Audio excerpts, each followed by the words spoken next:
Hello 10th class students. चलिए हम chapter number 1 start करते हैं साइंस का। फूड एंड ह्यूमन हेल्थ, यानी इंसान की हेल्थ और खाना दोनों किस तरीके से एक दूसरे से जुड़े हुए हैं।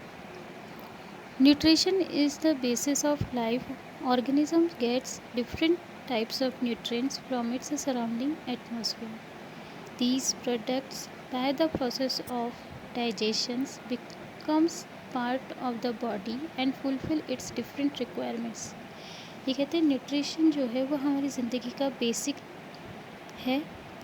हर एक ऑर्गेनिज़म अपने एटमॉस्फेयर से न्यूट्रिएंट्स को लेते हैं, ग्रहण करते हैं। न्यूट्रिएंट्स का मतलब हो गया एलिमेंट्स जो अपन लेते हैं, चाहे वो हवा हो, पानी हो, खाने की चीज़ें हो, पहनने की चीज़ें हों। वैसे खाने तक की चीज़ें को अपन किस में लेते हैं, न्यूट्रिएंट्स के अंदर लेते हैं। हम इनको अपनी बॉडी में एब्जॉर्व करते हैं और अलग अलग तरीके से इनको अपन क्या करते हैं, डाइजेस्ट करते हैं।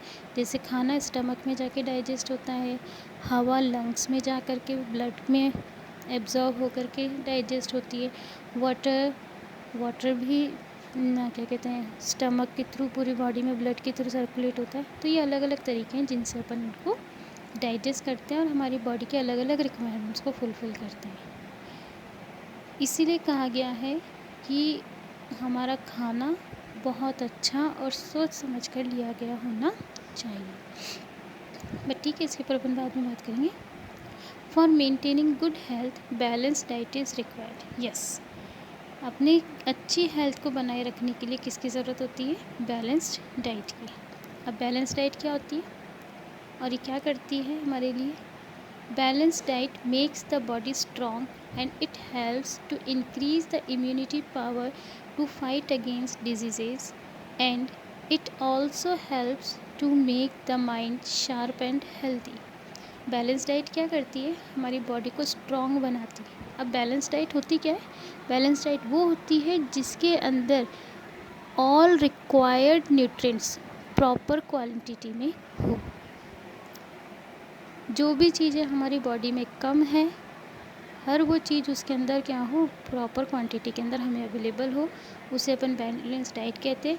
और ये हमारी बॉडी को स्ट्रॉन्ग बनाती है और हमारे इम्यूनिटी सिस्टम को डेवलप करती है। जैसे इम्यूनिटी सिस्टम, ताकि हम बाहर से आने वाले वायरसेस से लड़ सकें, उस सिस्टम को डेवलप करने का काम करती है और हमें हेल्दी बना के रखती है। In the absence of healthy diet fatigue and different diseases में आकर, अगर हमारी डाइट हेल्दी नहीं होगी तो बेहोश होना और भी बहुत सारी छोटी छोटी मोटी बीमारियां जो है वो हमें हो सकती है। और यही छोटी छोटी बीमारियां आगे जा कर के हमारे लिए बड़े खतरे के रूप में सामने आती हैं। On the basis of experiences, it has been known that for the activities of life, carbohydrates, protein, fat, minerals, vitamins, and water should be available in sufficient quantity. Yes, ये कहते हैं कि अगर हमारे एक्सपीरियंसेस के बेसिस पे बात करें तो हर एक इंसान की जो सबसे बेसिक रिक्वायरमेंट्स हैं न्यूट्रिएंट्स में, वो हैं carbohydrates, protein, fat, minerals, vitamins and water. ये सब अगर हमारी बॉडी में प्रॉपर क्वांटिटी में है तो हमें किसी भी तरीके की बीमारी नहीं हो सकती, हमारा इम्यूनिटी सिस्टम बहुत स्ट्रांग होगा। और ये सब चीज़ें कहाँ से मिलती हैं हमें? ये सब चीज़ें हमें हमारी खाने की चीज़ों से मिलती है, बैलेंस डाइट से मिलती है। Balance diet is one that contains all the essential nutrients. Balance diet अभी मैंने आपको बताया था क्या होती है, और ये भी वही कह रहा है कि बैलेंस डाइट वो होती है जो सारे एसेंशियल न्यूट्रिएंट्स को कंटेन करके रखती है।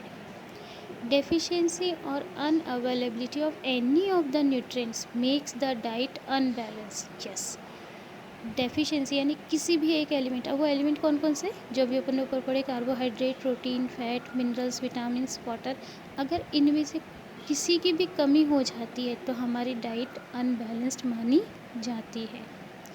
If one or more nutrients are unavailable for a long period of time then it is called mall nutrition.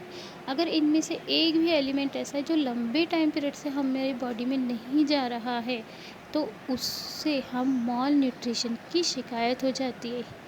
Mall nutrition मतलब न्यूट्रिशन की कमी। The effect of malnutrition can be seen on the body in many ways.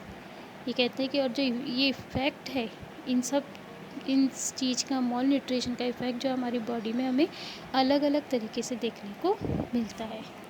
Different components of nutrition fulfil different requirements of the body. अलग अलग nutrients हमारी body के अलग अलग requirement को पूरा करते हैं। So that it is clear if any nutrients is absent in diet then the corresponding work done by that nutrient will not be done। कहते हैं कि इससे ये चीज़ तो क्लियर होती है कि अगर हमारी डाइट में एक भी न्यूट्रिएंट की कमी है तो उसका काम कोई दूसरा नहीं कर सकता। प्रोटीन का काम प्रोटीन ही करेगा, कार्बोहाइड्रेट नहीं कर सकता। इससे ये बात पता चलती है, क्योंकि एक भी न्यूट्रिएंट अगर हमारी बॉडी में प्रॉपर नहीं आया, इट मीन्स हम मॉल न्यूट्रिशन के शिकार हो जाएंगे। ठीक है, तो आज इनके हमारे क्वेश्चंस क्या क्या बने। सबसे पहले, what is nutritions, why nutrition is required, and what is balanced diet, what are the elements of balanced diet, and what is malnutritions. ये कुछ क्वेश्चंस हैं जिनके आंसर्स आपको इस पर्टिकुलर पैराग्राफ में मिलेंगे और आपको सॉल्व करके चेक करवाने हैं। ठीक है।